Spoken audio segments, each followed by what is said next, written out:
Bienvenidos a este video donde vamos a resolver un ejercicio de conjuntos, otro de nociones lógicas y otro de conteo. Ok, vamos a comenzar primero con este ejercicio donde tenemos que demostrar estas dos igualdades. Estos dos incisos que vemos acá, inciso A, inciso B. Bueno, tenemos acá en el inciso A prácticamente una propiedad asociativa con respecto a la diferencia simétrica, ¿no? Este símbolo, como el triángulo que ven, es la diferencia simétrica. Ok, entonces tenemos este primer inciso de acá, ¿no? La asociatividad. Ok, vamos a definir primero esto. Nosotros sabemos por definición de diferencia simétrica, sabemos que si nosotros tenemos un conjunto X y hacemos una operación de diferencia simétrica con un conjunto Y, esto es igual a X unión Y menos su intersección. ¿De acuerdo? Ahí está. Bien, entonces vamos a utilizar esta definición para demostrar esto, pero lo vamos a hacer utilizando diagramas de Venn. Entonces primero vamos a hacer lo siguiente. Vamos a calcular esto, su equivalente de esta expresión del primer miembro del inciso A. Entonces vamos a tener lo siguiente. Vamos a tener acá al conjunto A, diferencia simétrica con B. Claro, esto está dentro de un paréntesis. Diferencia simétrica con C. Bien, ¿esto a qué va a ser igual? Lo que está dentro del paréntesis lo voy a conservar, simplemente voy a utilizar la definición de diferencia simétrica para este símbolo de acá, que es la segunda, ¿no? La que está con C, diferencia simétrica con C. Entonces tendríamos lo siguiente, tendríamos paréntesis A, diferencia simétrica con B, ahí está. Y bueno, sería unión con el conjunto C, menos, acá vamos a tener a paréntesis A, diferencia simétrica con B, ahí está, intersección con C. Ok, ahí está, ya hemos hallado su equivalente de esto, de este primer miembro, de esta igualdad. Y vamos a hacer lo mismo para el segundo miembro. Entonces acá tenemos a diferencia simétrica, en este caso, bueno, acá ya no es necesario el paréntesis, simplemente es A, diferencia simétrica, acá sí, sería B, diferencia simétrica con C. ¿De acuerdo? Ahí está. Entonces acá simplemente vamos a hacer lo mismo. Sería A, voy a hacer la definición de diferencia simétrica con respecto a este primer símbolo donde aparece acá, la primera diferencia simétrica. Entonces sería A, unión, B, diferencia simétrica con C, menos A, intersección con B, diferencia simétrica con C. ¿De acuerdo? Ahí está. Ok, bueno, como dijimos, lo vamos a hacer esto utilizando un diagrama de Venn, en este caso. Entonces vamos a tener lo siguiente. Bueno, acá me voy a hacer un diagrama de Venn para esta primera parte de acá. Entonces acá nos vamos a dibujar un diagrama de Venn. Bueno, voy a tener dos en realidad. Acá voy a hacer otro.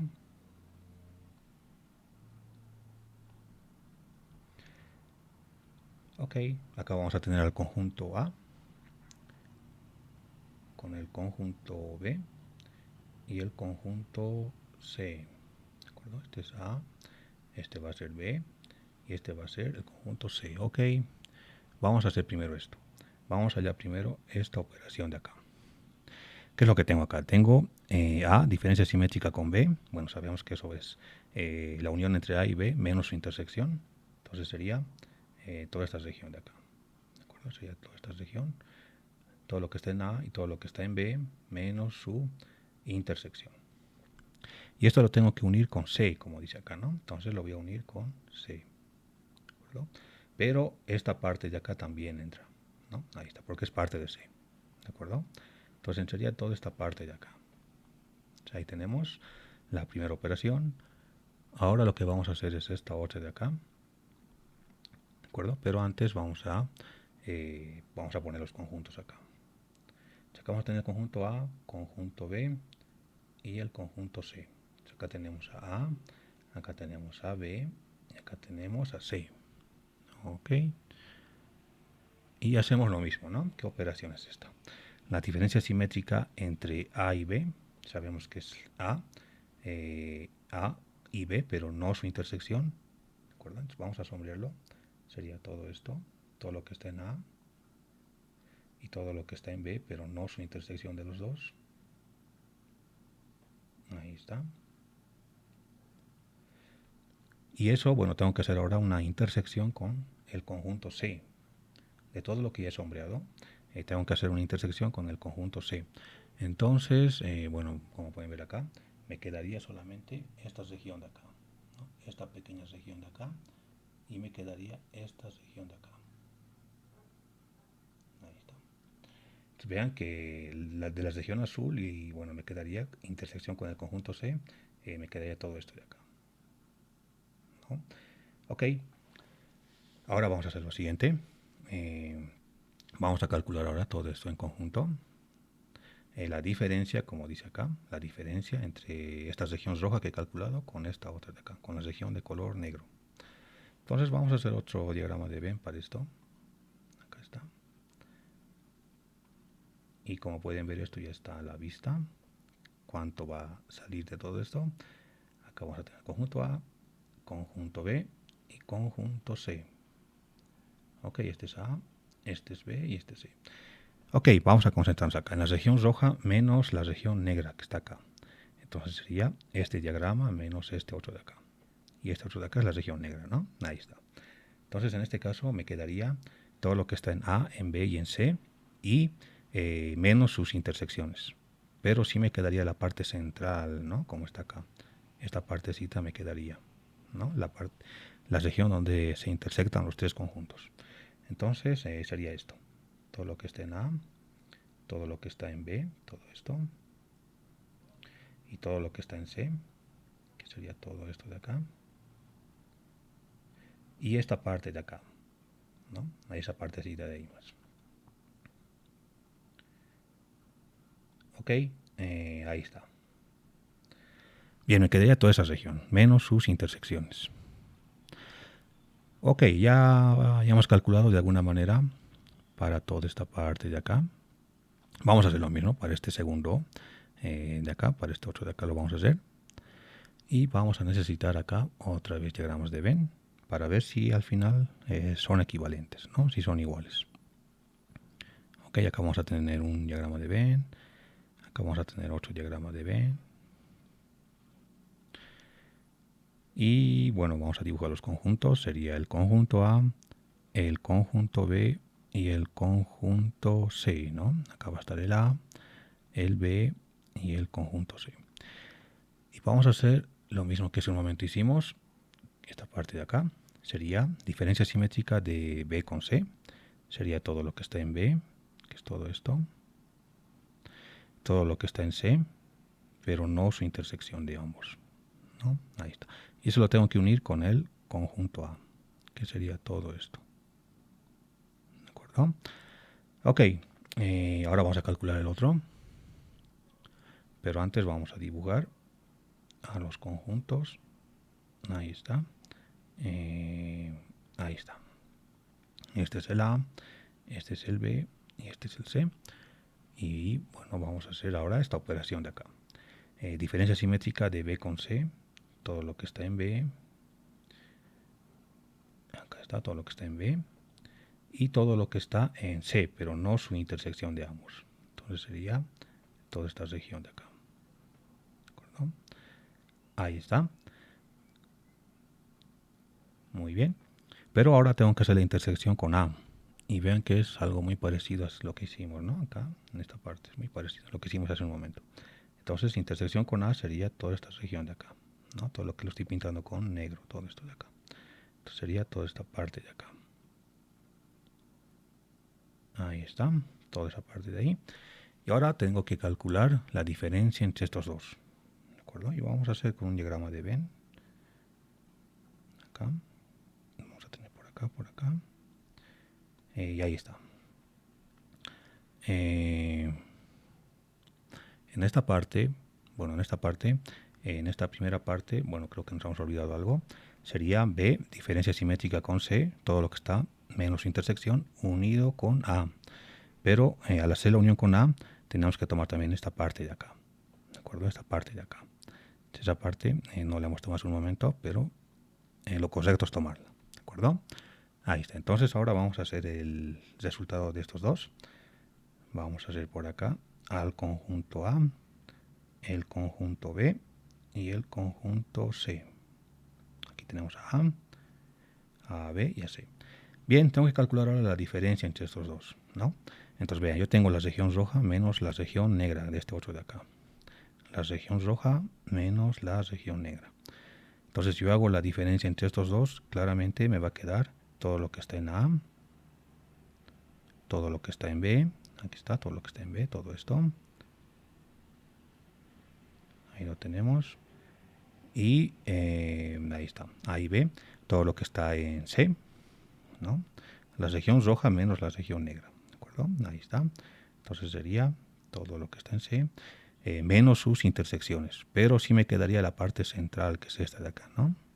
Entonces me quedaría toda esta parte de acá, ¿de acuerdo? Toda esta partecita de acá. O sea, la parte donde se intersectan los tres conjuntos, tal cual como nos salió hace un momento, ¿no? Tal cual como está acá. Y vean que es lo mismo, ¿de acuerdo? Vean que al final es lo mismo. Entonces con eso se demuestra que esta propiedad es verdadera, ¿de acuerdo? Esto de acá es verdadero. Bien, entonces acá lo podemos escribir, ¿no? Podemos escribir entonces, por tanto, como hemos visto que esto son iguales al final, haciendo las operaciones, podemos decir lo siguiente, que cumple la propiedad asociativa, la diferencia simétrica, ¿no? Entonces esto de acá, tal cual, como está ahí, es igual a A, diferencia simétrica, con B, diferencia simétrica con C. ¿De acuerdo? Bien, diferencia simétrica de A con B, diferencia simétrica con C es lo mismo que esto otro de acá.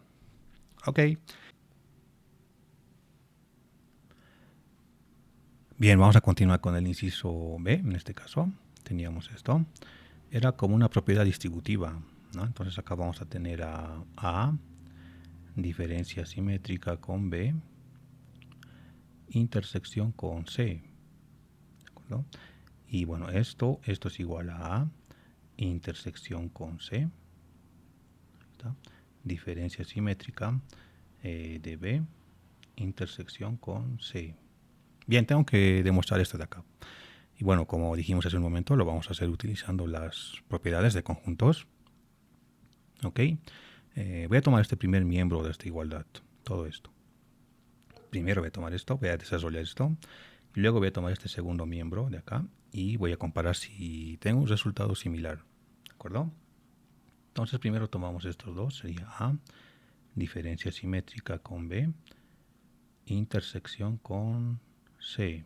Ahí está. Bien, sabemos que la diferencia simétrica es A unión B menos su intersección. Entonces voy a tener esto de acá. Pero esto, intersección con C, ¿no? Ahí está, tengo la C también. Ok, pero por diferencia de conjuntos, esta parte de acá, este menos, bueno, lo puedo escribir así por definición de diferencia de conjuntos. Esto sería igual a, le voy a poner entre paréntesis, sería A unión B. Y esta diferencia lo voy a poner como una intersección y la intersección B y esto el complemento. ¿De acuerdo? Ahí está. Eso simplemente es utilizando la definición de diferencia. Y obviamente que esto está dentro de un corchete. Ahí está. Esto intersección C. Bien, acá vamos a anotar algo. Vean que yo tengo puras intersecciones, ¿no? Entonces no tiene sentido ponerle los corchetes. Bueno, los corchetes acá están mostrando que es como una asociatividad esto, ¿no? Es como si estuviera asociando este con este de acá. Pero en este caso lo puedo quitar, no hay ningún problema. Entonces me quedaría algo como esto. A unión B. Ahí está. Intersección, acá sería esto de acá. A intersección B. Complemento. intersección C. ¿De acuerdo? Simplemente le quito los corchetes. Bien, por un lado tengo esto, por otro lado voy a desarrollar ahora la otra parte. Sería, acá vamos a poner A intersección C, diferencia simétrica, B intersección C. ¿Ok? Y acá vamos a hacer lo mismo. Por definición de diferencia simétrica, esto es igual a intersección C, unión, claro, esto entre paréntesis, unión, acá sería B intersección C. Y bueno, le tengo que restar ahora, ¿no? Pero esto lo voy a dejar así en corchetes mejor. Y acá sería menos la intersección entre esos dos. Pero directamente voy a utilizar la definición. Sería intersección y sería la intersección de estos dos, ¿no? Sería, por un lado, A intersección C, intersección B, intersección C. Y obviamente que todo esto tiene que estar al complemento. ¿De acuerdo? Ahí está. Bien, voy a tratar de utilizar operaciones de conjuntos para aproximarme al resultado anterior, para ver si son iguales. Ok, en esta parte de acá, en toda esta parte de acá, puedo utilizar la propiedad distributiva. Vean que puedo sacar la C, ¿no? La C lo puedo sacar. Entonces, si yo saco la C, me quedaría lo siguiente. Voy a anotar los corchetes. C, intersección, C, intersección, acá sería A, unión B. ¿De acuerdo? Por un lado tengo esto. Ok, en esta otra parte de acá, directamente puedo aplicar Morgan, como pueden ver.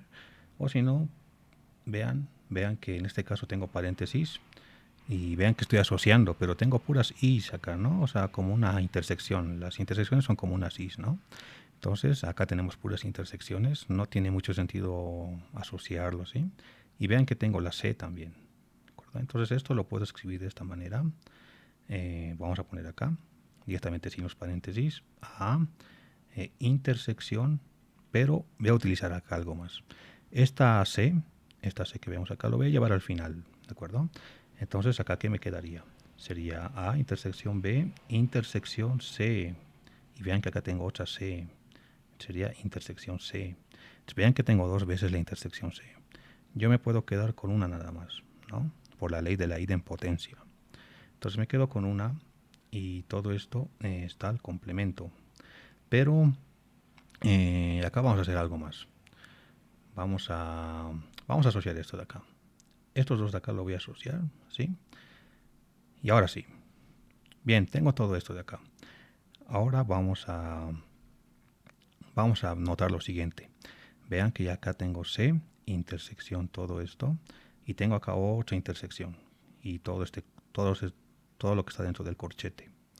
Entonces vean que puedo hacer lo mismo, ¿no? Puedo utilizar otra vez la propiedad asociativa. Acá es como si estuviera asociando estos dos, pero voy a asociar ahora otra cosa y también voy a aplicar la propiedad conmutativa. Esto de acá lo voy a llevar al lado de C, ¿de acuerdo? Entonces, ¿qué me va a quedar? Voy a tener a C, intersección, todo este corchete, lo que acabo de decir. Acá tenemos a intersección B, y acá tenemos intersección C. Y todo esto complemento. ¿De acuerdo? Y bueno, como tenía pura cis, ¿no? Pura intersección, entonces esto al final lo voy a llevar. Sería A unión B. ¿De acuerdo? Simplemente la propiedad asociativa y conmutativa nada más. Muy bien. Ok, vamos a aplicar Morgan ahora a esto. Yo tengo acá la C, intersección. Si aplico Morgan a esto, me va a quedar A intersección B, esto al complemento, y esta intersección se va a volver unión C complemento. Ahí está. Intersección con esto de acá, unión B. Ahí está. Y esto va a ser igual.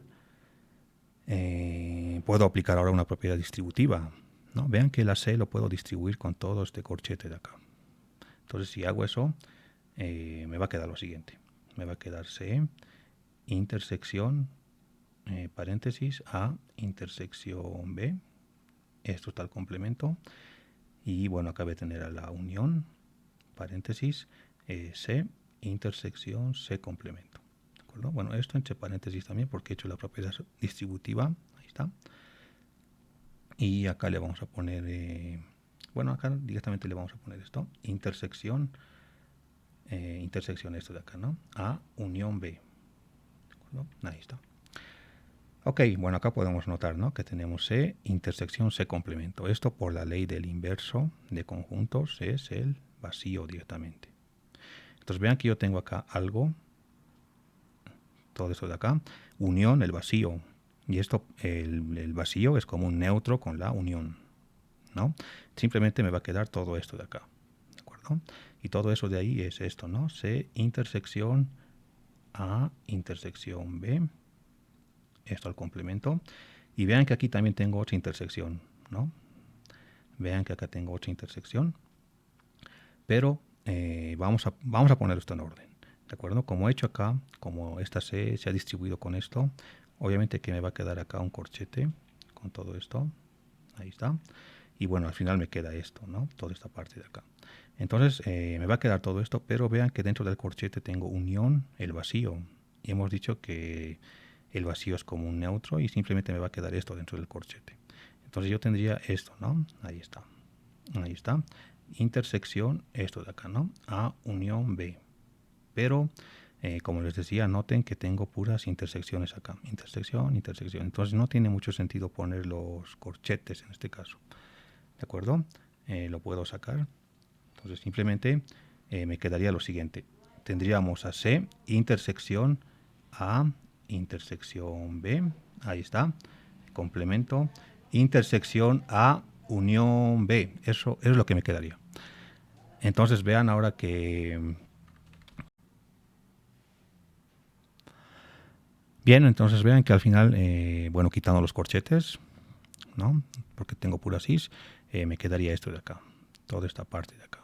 ¿De acuerdo? Y vean que esta parte de acá, todo lo que tengo esto, es muy parecido a lo que obtuvimos hace un momento, que era todo esto de acá. ¿De acuerdo? Ahí está. Vean que estos dos son muy parecidos, ¿no? Son iguales prácticamente. Solamente que, bueno, están desordenadas acá. Y bueno, lo puedo ordenar aplicando la propiedad conmutativa porque tengo pura cis acá, ¿no? Y lo mismo aquí abajo. Tengo pura cis y puedo aplicar igual, ¿no?, la propiedad conmutativa para mover y al final son iguales estos dos. Ok, entonces de esto podemos concluir que esta propiedad se cumple, ¿no? Por tanto, decimos que si yo tengo A, diferencia simétrica con B y tengo una intersección con C, esto es igual a una distribución, sería A, intersección C, diferencia simétrica, acá sería B, intersección C. ¿De acuerdo? Ahí está. Bien, espero que les haya quedado claro este primer ejercicio.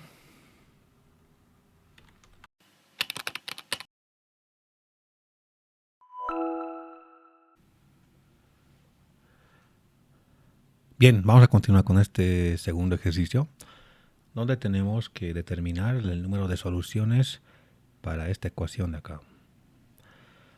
Bien, tenemos x1 más x2 más x3 más x4 igual a 32.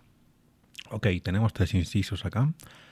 Dice que el primer inciso, cualquiera de estas x, bueno, vamos a copiarlo acá, x1 más x2 más, vamos a hacer esto más bonito, sería más x3 más x4 igual a 32, ahí está. Ok, dice en el inciso A que cualquiera de estas tiene que ser mayor o igual que 0, ¿de acuerdo? Entonces hay que determinar que estas de acá tengan un número positivo, tal que sumados me den 32 en este caso. Bien, eso dice, ¿no? Para el primer inciso, desde i que va del 1 al 4, o sea, son estos de acá. Para el inciso B, dice que estas tienen que valer mayor que 0. ¿De acuerdo? En el inciso A puede valer 0. En el inciso B tiene que ser mayor que 0. Y en el inciso C dice que x1 y x2 tiene que ser mayor o igual a 5 y x3 y 4 mayor o igual a 7. Bien, este es un problema de conteo. Vamos a resolver el inciso A. Ok, vamos a analizar lo siguiente. Vean que yo tengo esta ecuación. Me tiene que dar 32, todo esto de acá. Y esto lo puedo ver, bueno, lo puedo ver de la siguiente manera, ¿no? Vean que voy a llevar esto al siguiente experimento o al siguiente evento. Estas X que vemos acá, lo puedo ver como urnas. Vean, acá tengo una urna, acá tengo otra urna, acá tengo otra y acá tengo otra urna. Vean que tengo 4 urnas. Esta es la urna de X1, la urna de X2, la urna de X3 y la urna de X4. Ok, vean que este experimento es lo mismo. Voy a distribuir en este caso 32, acá está. 32 monedas voy a distribuir en estas 4 urnas de acá. Entonces vean que esto es lo mismo. Voy a agarrar estas 32 monedas y las voy a lanzar en estas urnas y bueno, vamos a ver. ¿Qué tal si a la urna X1 le tocan 10 monedas? A la urna X2 le toca 11, digamos. A esta otra urna le toca 5 monedas, ¿de acuerdo? Entonces hasta ahí ya tengo 26. Y para llegar al 32, bueno, sería que a esta última le salga 6, ¿de acuerdo? Y ahí tendría a los 32. Esta es una solución. Vean que esta es una solución. X1 vale 10, X2 vale 11, X3 vale 5 y X4 vale 6. Y sumados me dan los 32. Bien, pero hay que hallar todas las soluciones. Entonces vean que este experimento es lo mismo que distribuir. Es una distribución esto de acá. Y en una distribución, bueno, nosotros tenemos un teorema que era n-1 más r, una combinación, y r, ¿no? R tomados de n-1 más r. En este caso, n son los elementos distintos, y en este caso los elementos distintos son las urnas o las variables de las x. Entonces, en este caso, ¿cuántos elementos distintos tengo? 4, ¿no? Tengo 4x, 4 incógnitas, entonces sería 4. Entonces, n son las urnas o son los objetos donde voy a distribuir. Y r, el otro parámetro, r, en este caso son los elementos iguales o los elementos idénticos. En este caso, las 32 monedas. Entonces, r son las 32. Ok, entonces simplemente tengo que reemplazar acá para calcular esto. Y sería 4 menos 1 más 32. Y acá abajo tendría a los 32. Ok, ahí está. Y esto, 4 menos 1, 3 más 32 sería 35. Entonces sería 32 tomados de 35. Y esto, si ustedes lo calculan, va a ser 6.545 formas o soluciones en este caso, ¿no? Para el inciso A hay 6.545 soluciones.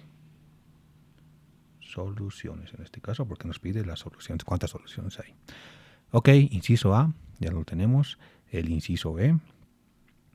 El inciso B dice que estas urnas, bueno, como son urnas, tienen que tener por lo menos un elemento, como mínimo. En el inciso A no había restricciones, ¿no? Podíamos tener urnas que no tengan ningún elemento. Pero en este caso dice que tienen que tener por lo menos una. Acá dice mayor que 0. Entonces tienen que tener mínimo una. ¿De acuerdo? Entonces, en este caso, como tienen que tener mínimo una, vamos a suponer que le hemos dado una a cada una de estas urnas. Por lo menos le hemos dado una. Como mínimo le hemos dado una. Entonces, vamos a tener acá nuevos parámetros. En este caso mi n va a seguir 4, porque tengo todavía los 4x. Y lo que va a cambiar es esto. Como le he dado a cada urna por lo menos una moneda, ya no voy a tener las 32, sino que voy a tener 32 menos 4, sería 28. Entonces acá voy a tener 28, ¿de acuerdo? Porque ya es como si le hubiera dado una moneda a cada una de estas. Ok, entonces acá vamos a calcular de nuevo. Acá sería lo mismo que esto de acá. Sería, en este caso mi n es 4 menos 1 más 28. Y acá abajo sería 28. ¿De acuerdo? Ahí está. Acá sería 4 menos 1, 3 más 28. 31. Y acá tendría 28. Muy bien, 28 tomados de 31. Esto sería igual a 4.495 soluciones. Ahí está. Entonces, si esta x tiene que valer como mínimo 1 o mayor que 0, entonces tengo 4.495 soluciones. Ok, el inciso C. Vamos a calcular el inciso C. El inciso C dice que x1 y x2 tienen que ser mayores o iguales que 5. Y x3 y 4 mayores o igual que 7. Como mínimo tienen que tener 5. Y como mínimo 3 y 4 tienen que tener 7. Como dice acá, ¿no? Como mínimo 5 y como mínimo 7. Bien, vamos a hacer lo mismo acá.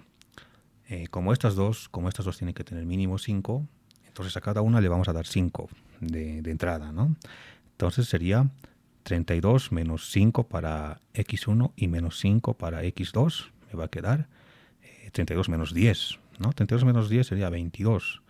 Pero le vamos a dar también 7, como dice acá, como mínimo. 7 le vamos a dar a x3 y a x4. Entonces sería 22 menos 14. Y eso sería 8. ¿De acuerdo? Sería 8. Entonces mi n no va a cambiar. Tengo todavía las 4x. Lo que va a cambiar es mi r. Y eso vale, en este caso, 8. ¿De acuerdo? Bien. Entonces acá vamos a reemplazar nuestra ecuación a esta de acá. Y tendríamos en este caso 4 menos 1 más 8. ¿De acuerdo? Y acá tendríamos 8. Y esto es igual a 11. Y acá vamos a tener a 8. 8 tomados de a 11. Y esto es igual a 165 soluciones. Ahí está. Bien, espero que les haya quedado claro este ejercicio. Simplemente era jugar un poco con esto de acá, ¿no? Con estos incisos de acá. Para el primer inciso, sin restricciones, agarramos los 32 y los repartimos. Para el segundo inciso, como tienen que tener 1 por lo menos, o sea, tiene que ser mayor que 0, como dice acá. Entonces le damos 1 a cada una moneda, y repartimos lo que me queda, que sería 28. Para el inciso C, dice que a la urna 1 y a la urna 2 le damos como mínimo 5. Entonces acá tendríamos 5, por ejemplo. Acá tendríamos otras 5 y acá tendríamos 7, como dice acá. Y acá tendríamos igual 7. Y bueno, si hacemos la resta a las 32 monedas, nos va a quedar 8. Bien, ahí está la solución de este ejercicio.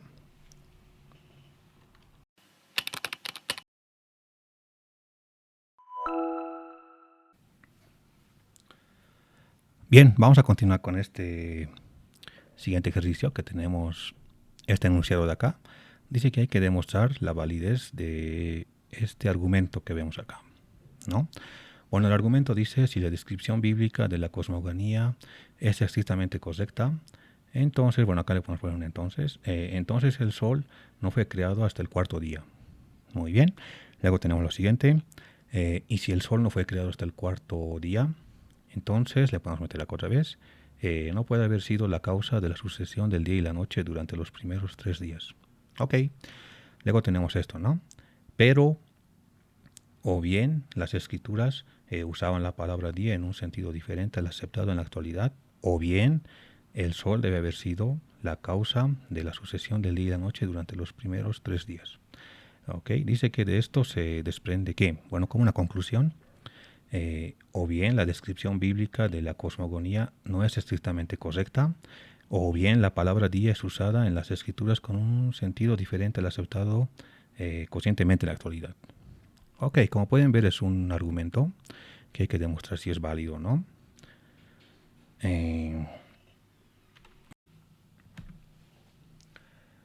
Bien, entonces acá tengo mis proposiciones, como pueden ver. La primera proposición, la proposición P, dice la descripción bíblica de la cosmogonía es estrictamente correcta. La proposición Q, el Sol no fue creado hasta el cuarto día. La R, bueno, dice no puede haber sido la causa de la sucesión del día y la noche durante los primeros 3 días. La S, las escrituras usan la palabra día en un sentido diferente al aceptado en la actualidad.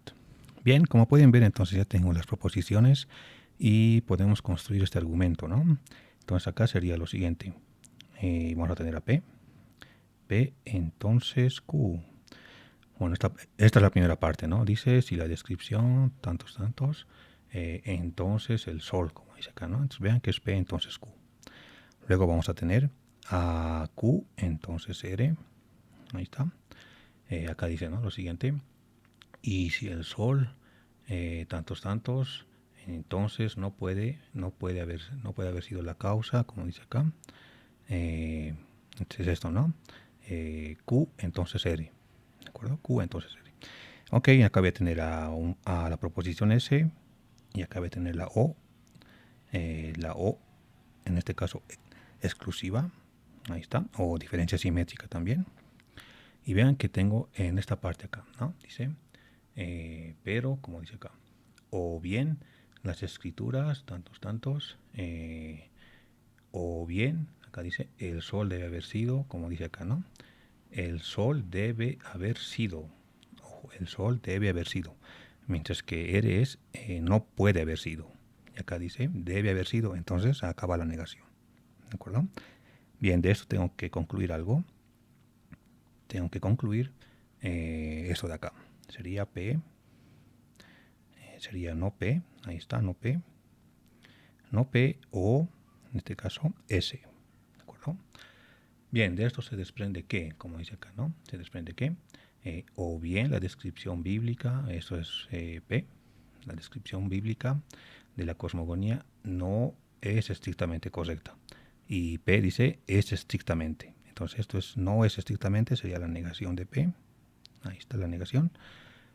O bien acá dice la palabra día, todo esto. Y bueno, esto es S. ¿De acuerdo? Eso es lo que hay que concluir. Bueno, esto es el argumento que hay que demostrar en realidad. Muy bien, nosotros sabemos que un argumento tiene dos partes, las partes de las premisas y una conclusión, ¿no? Ahí está.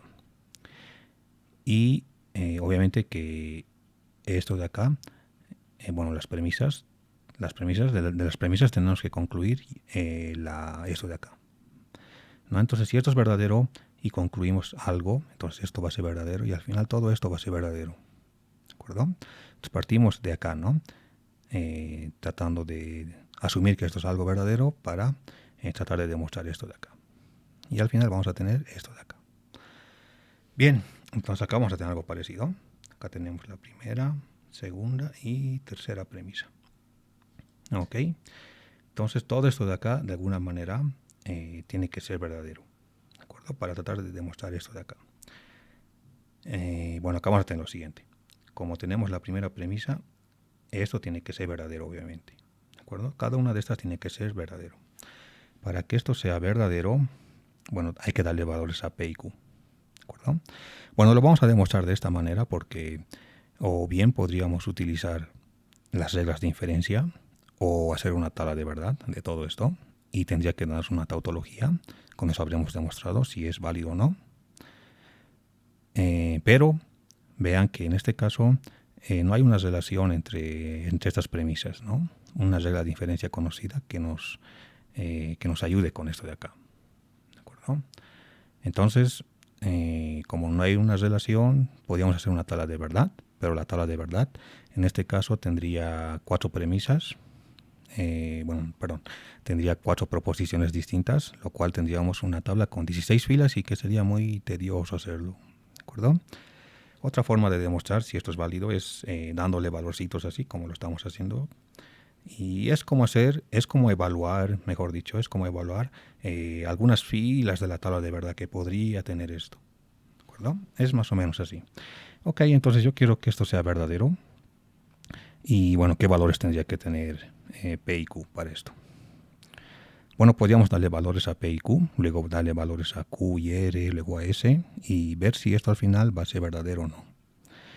Ok, pero en este caso, como tenemos que demostrar si es válido o no, podríamos probar todas las combinaciones posibles, que sea lo mismo que hacer la tabla de verdad. O si no, yo puedo tratar de refutar esto de acá, este argumento de acá.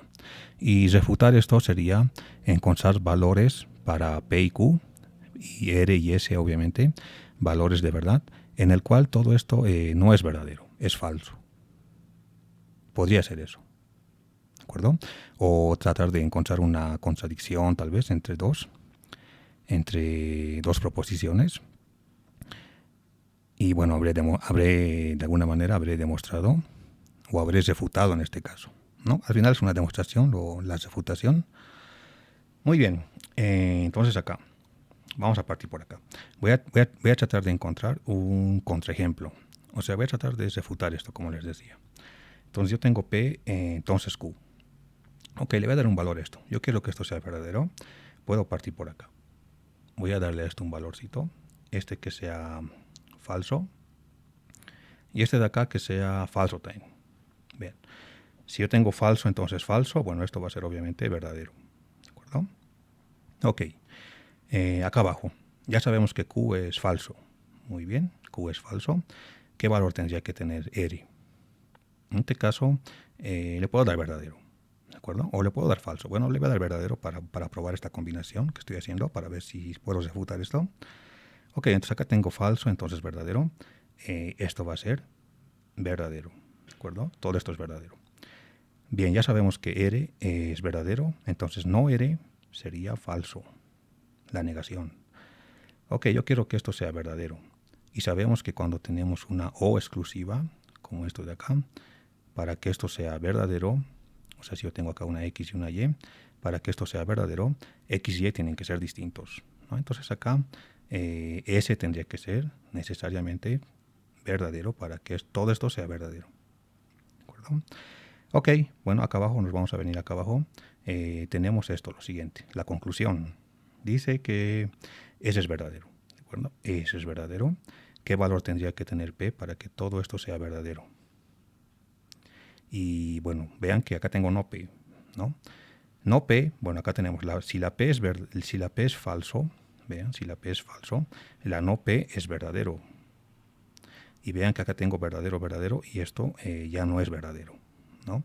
Entonces esto ya es algo falso.